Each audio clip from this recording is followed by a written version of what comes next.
오늘 하나님께서 우리에게 주신 말씀은 민수기 27장 12절부터 17절까지 말씀입니다. 교독하시겠습니다. 여호와께서 모세에게 이르시되 너는 아바림 산에 올라가서 내가 이스라엘 자손에게 준 땅을 바라보라.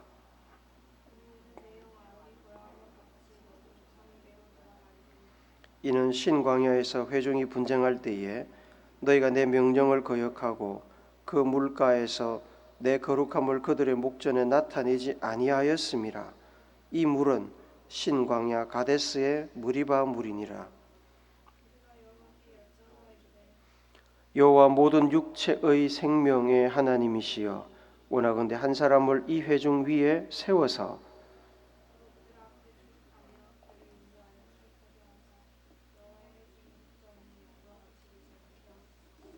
아멘. 코로나로 격리를 하는 바람에 한 주간 예배를 쉬었습니다.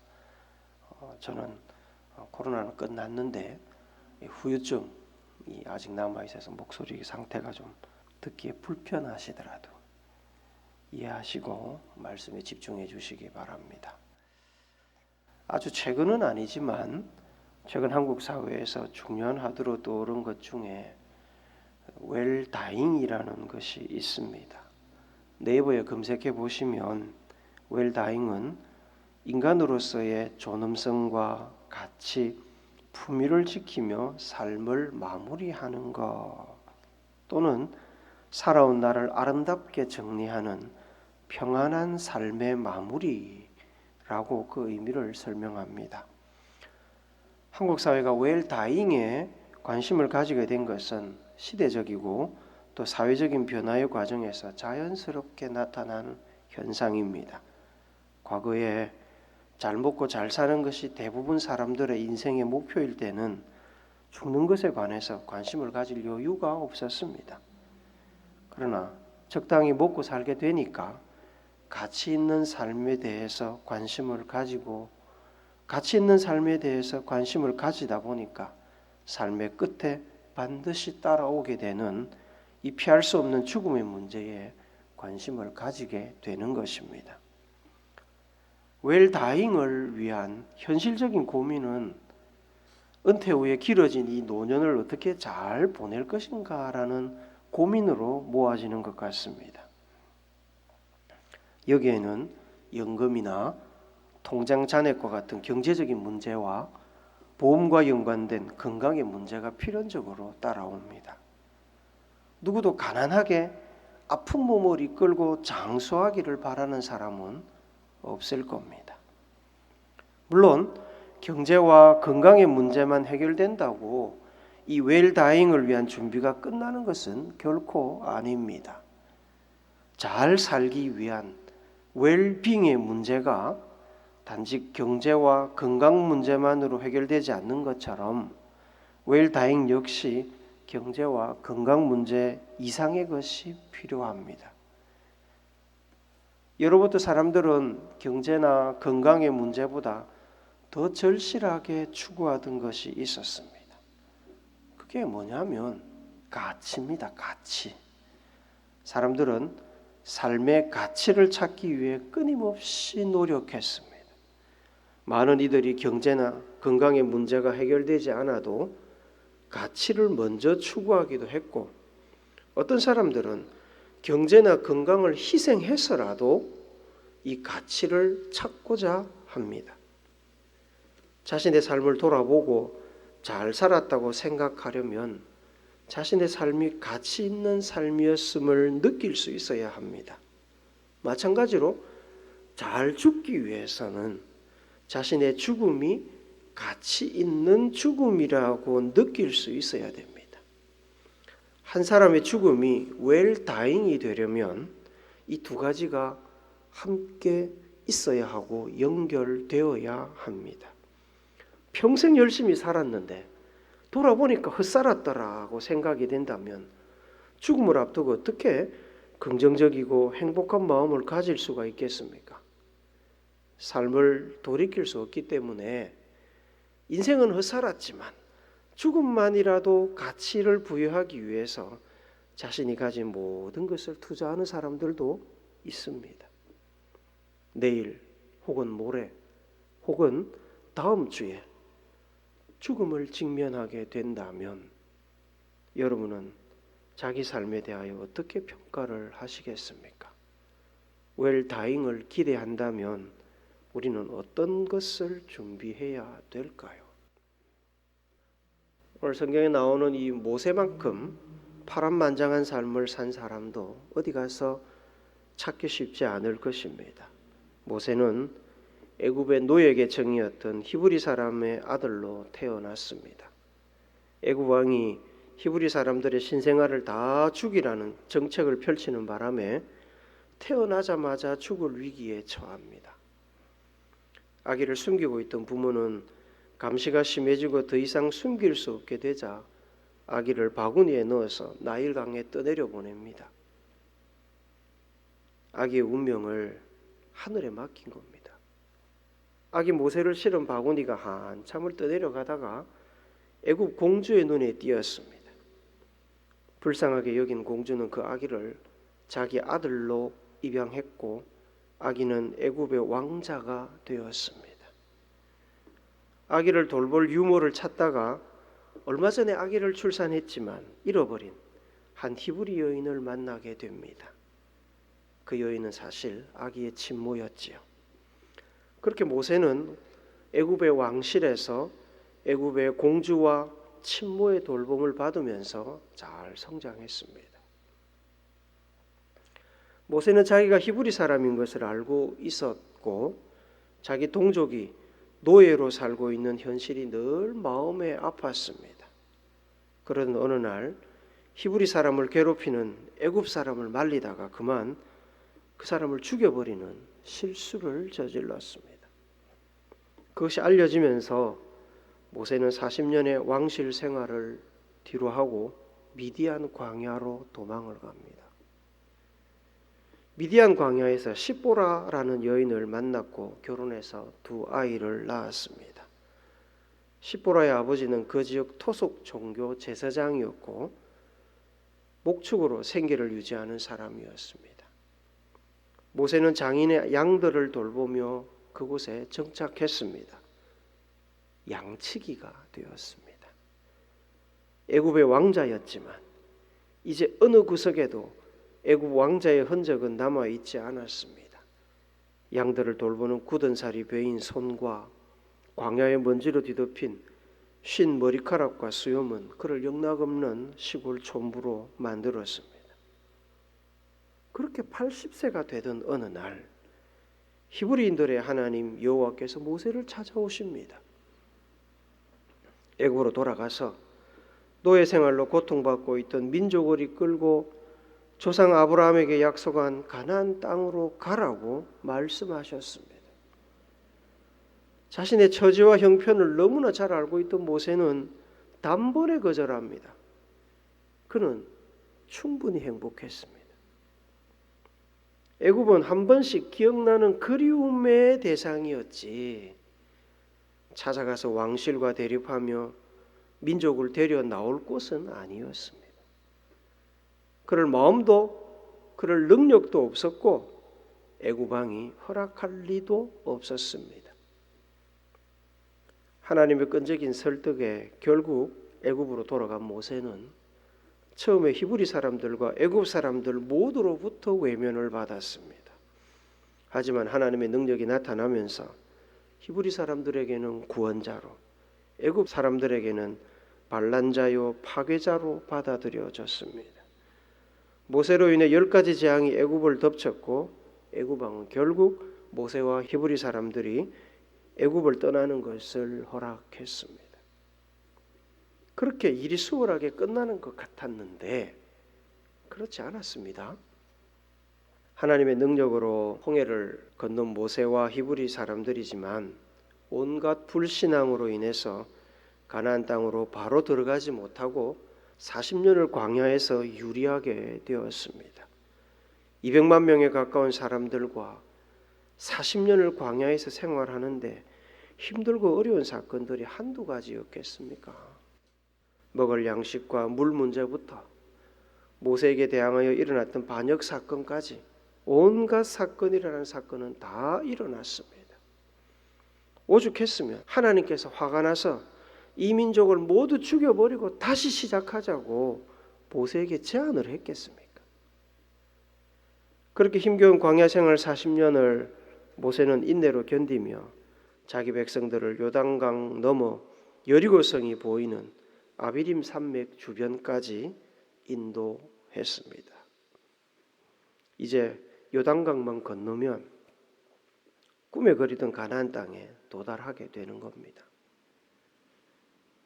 그런데 그곳에서 청천벽력 같은 하나님의 말씀이 있었습니다.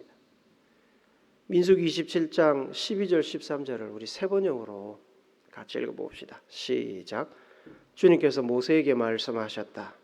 너는 여기 아비림 산줄기를 타고 올라가서 내가 이스라엘 자손에게 준 땅을 바라보아라.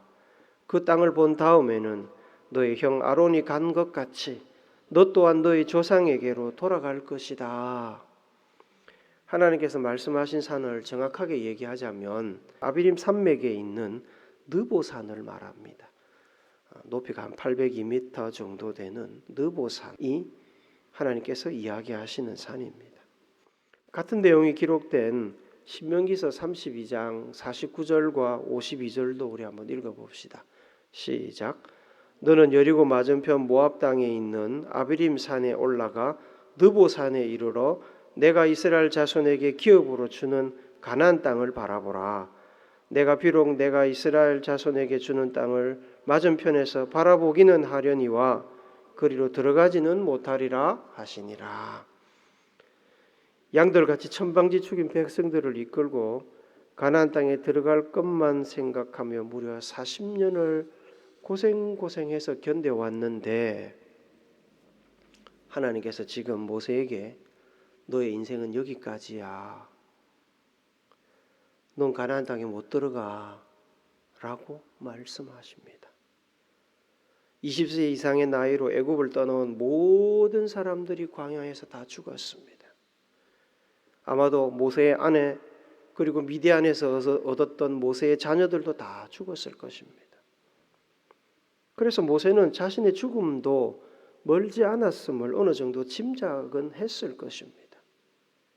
그러나 워낙 건강했기 때문에 가나안 땅을 밟아는 보고 죽지 않을까 기대하고 있었을 것입니다. 누군들 그런 기대를 안 하겠습니까? 하지만 하나님께서는 냉정하셨습니다.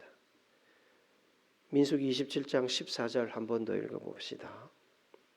하나님께서 왜 모세가 가나안 땅을 못 들어가는지 그 이유를 설명하시는 말씀입니다.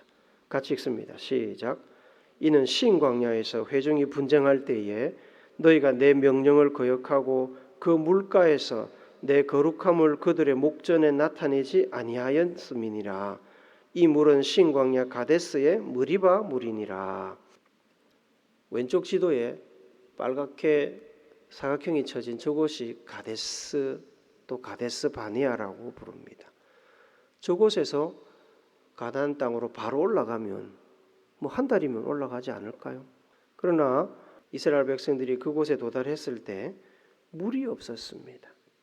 물이 없자 백성들이 하나님과 모세를 원망하면서 소동을 벌였습니다. 하나님께서 바위를 향해 물을 내도록 명령하라고 모세에게 말씀하셨는데 모세가 백성들 때문에 너무 화가 나가지고 그 지팡이를 가지고 바위를 2번 두드립니다.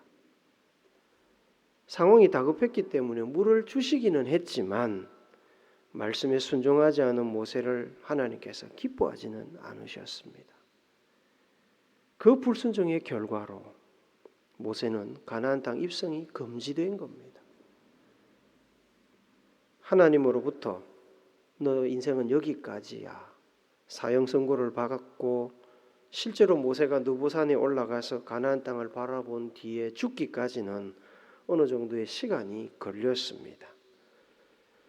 아비림 산맥 느보산으로 올라가는 길에 느보산은 800m고요. 그 한 700m 되는 곳에 또 비스가산이라고 있습니다.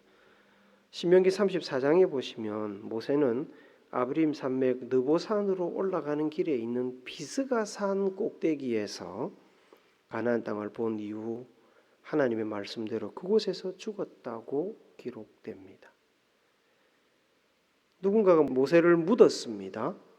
성경은 모세의 시체를 어디에 묻었는지 아무도 모른다고 기록하며 그가 죽었을 때 비록 120세라는 많은 나이에도 불구하고 눈이 흐리지 않았고 기력이 쇠하지도 않았다고 전합니다.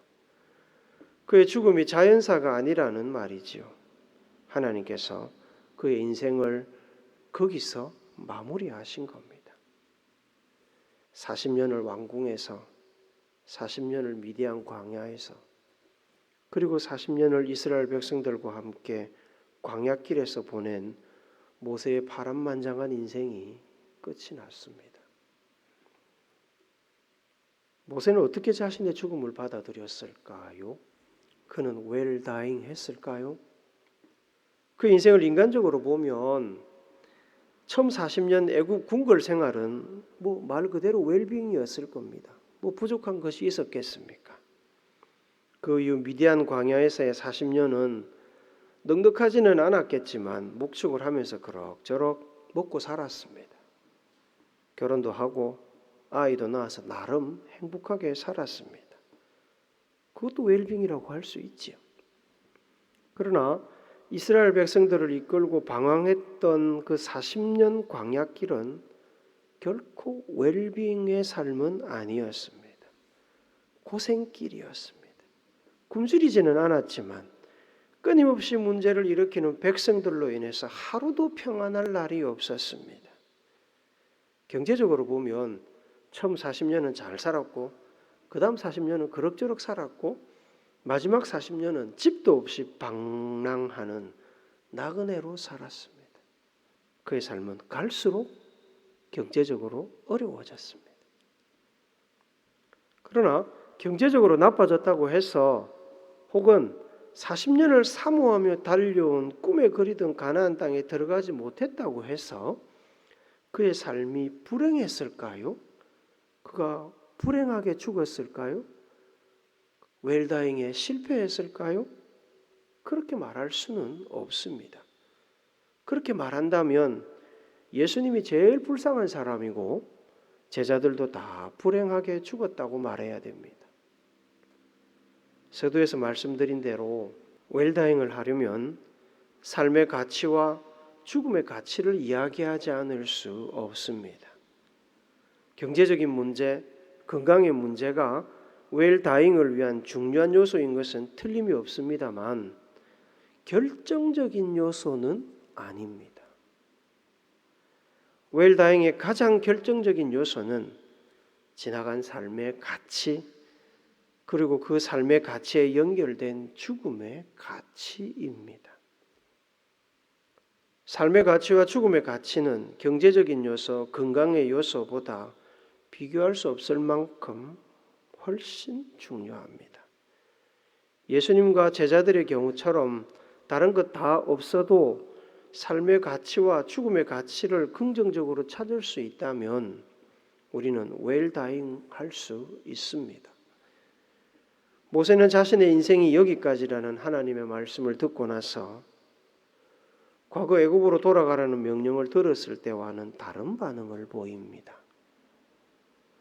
처음 하나님의 부르심을 받았을 때처럼 혈기가 있었다면 모세는 자신의 인생을 마무리하라는 하나님의 말씀을 듣고 하나님께 따졌을 겁니다. 이 40년을 그렇게 고생시키고 부려먹더니 가나안 땅에 들어가 보지도 못하고 죽이냐고 성질을 냈을지도 모릅니다. 40년 전 80살의 모세라면 어쩌면 아직 건강하니까 가나안 땅에 들어가서 죽게 해달라고 졸랐을지도 모릅니다. 그러나 120살의 모세는 그렇게 하지 않았습니다. 하나님으로부터 지상에서 가장 온유한 사람이라는 평가를 받았던 모세는 자신의 삶을 마감시키시는 하나님의 선언을 아주 담담하게 수용합니다. 파란만장했던 120년의 세월은 모세에게 죽음조차도 순종으로 받아들일 수 있는 평안함을 주었습니다. 이 평안함은 단지 충분히 120살이나 살았으니까 충분히 살았고 이제 죽어도 여한이 없다는 그 장수의 만족감에서 나온 것이 아닙니다. 이 평안함은 오랜 세월 연단을 통해 다듬어지고 훈련된 청지기 지도자의 삶에서 나온 겁니다. 모세는 하나님의 백성들을 돌보도록 세워진 청지기였습니다. 80년을 준비시킨 뒤에 40년 동안 해온 모세의 역할, 광야길에 민족을 인도하는 목동의 역할을 그는 최선을 다해서 감당했습니다. 자신이 살아있는 하루하루가 하나님의 돌보심이고 은혜임을, 그 기적 같은 은혜가 40년 동안 200만 명의 이스라엘 백성들에게 매일매일 일어나고 있음을 잘 알고 있었습니다. 왕자에서 양치기로, 양치기에서 민족의 해방자로 부르신 하나님은 언제든지 자기를 다음 단계로 옮길 수 있는 주권자라는 사실을 그는 잘 알고 있었습니다. 그래서 모세는 느보산에서 인생을 마무리하라는 말씀을 듣고서 따지지 않습니다. 가슴을 치면서 억울해하지도 않습니다. 그가 뭘 했는지 아십니까? 그가 한 것은 하나님의 백성들을 위해서 다음 지도자를 세워달라는 것이었습니다. 야, 너 여기서 죽어 그러시는데 알겠습니다. 그럼 다음 지도자는 어떡할까요? 이러고 있는 겁니다. 민수기 27장 16절 17절 우리가 한 번 더 읽읍시다. 같이 읽습니다. 시작. 여호와 모든 육체의 생명의 하나님이시여 원하건대 한 사람을 이 회중 위에 세워서 그로 그들 앞에 출입하며 그들을 인도하여 출입하게 하사 여호와의 회중이 목자 없는 양과 같이 되지 않게 하옵소서. 자기가 죽을 판인데 지금 남 걱정하고 있는 겁니다. 죽음이 선포되는 그 순간에도 모세는 하나님의 뜻을 살피며 하나님의 백성들을 챙기고 있었습니다. 그것이 하나님의 바람인 것을 잘 알고 있었습니다. 하나님께서 여기까지라고 하시면 여기까지가 자신의 최선이고 삶의 완성입니다. 오늘 여러분들에게 하나님이 너는 여기까지야 그러면 여러분은 여기까지인 겁니다. 더 나가려고 머리 뒤밀고 싸울 필요가 없습니다. 싸워도 안 되고 싸운다고 이길 수도 없습니다. 자신의 인생의 목적이 하나님의 백성들을 이끌고 가나안 땅 입구에 도달하는 것이지 가나안 땅에 들어가는 것이 아님을 모세는 받아들였습니다. 그 일을 성공적으로 이루어 왔습니다. 이제 그 인생의 무대에서 내려와야 할 시간임을 모세는 알았습니다. 하나님께서 자기를 고통스럽지 않게 평안히 아주 건강한 가운데에 평안히 가게 하시는 것을 경험하면서 자신의 역할을 잘 감당했고 충분히 가치 있는 인생이었음을 그는 알았을 것입니다. 그리고 모세는 자신의 죽음이 남겨지는 백성들에게 의미가 있도록 마지막 작업을 했습니다. 그 마지막 작업은 후계자를 세우고 모세의 오경으로 알려진 하나님의 말씀을 전달하고 백성들을 하나님의 이름으로 축복하는 일이었습니다. 모세의 죽음으로 이스라엘 백성들은 지도자를 잃었지만 가나안 땅을 정복하기 위해 백성들을 인도할 새로운 지도자를 얻었고 모세를 통해 기록된 하나님의 말씀을 받았습니다. 죽음마저도 백성들을 위한 헌신으로 만든 모세는 평온한 가운데 하나님의 부름을 받았습니다. well dying 했습니다. 사랑하는 우물교회 성도 여러분, 히브리서 9장 27절은 한번 죽는 것은 사람에게 정해진 것이고 그 후에는 심판이 있으리니라고 우리에게 알려주십니다. 우리는 누구나 죽음을 직면하게 됩니다. 좀 빨리 맞이할 수도 있고 좀 늦게 맞이할 수도 있습니다. 언제 어떻게 죽음을 맞이하든 여러분 모두 well dying 하시기를 축복합니다. well dying 하기를 원한다면 두 가지를 준비해야 됩니다. 내가 살아온 삶의 가치, 그러니까 여러분들은 살아갈 삶이겠죠. 살아갈 삶의 가치와 죽음의 가치를 찾아야 됩니다. 가치 있는 삶을 살아야 되고 가치 있게 죽을 수 있어야 웰다잉 할 수 있습니다. 그렇지 않으면 아무리 경제적으로 여유가 있고 건강해도 웰다잉 할 수 없습니다. 후회스러운 삶, 피하고 싶은 죽음만 여러분들에게 남겨질 것입니다. 모세는 하나님의 백성들을 위해 준비되고 사용된 자신의 삶의 가치를 잘 알았습니다. 그래서 스스로 왕이 되고자 하지도 않았고 영생을 얻기 위해서 불로장생초를 찾아 헤매지도 않았습니다. 하나님께서 주신 지도자의 사명에 최선을 다했고 성공적으로 마무리했기에 그의 삶은 가치 있는 삶이었습니다. 죽음조차도 백성들을 위한 유용한 기회가 되도록 모세는 새로운 지도자를 세우고 하나님의 말씀을 전달하고 백성들을 위해서 복을 빌었습니다. 모세의 죽음이 백성들에게 복이 되었습니다. 하나님을 기쁘게 만들었습니다. 하나님께 제대로 쓰임받는 여러분이 되시기를 바랍니다.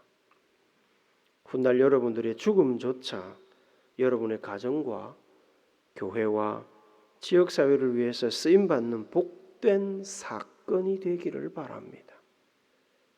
웰다잉 하실 수 있기를 바랍니다. 그리하여 여러분의 삶과 죽음이 하나님께 영광이 되기를 친히 삶과 죽음으로 웰다잉의 본을 보여주신 예수님의 이름으로 축복합니다. 아멘.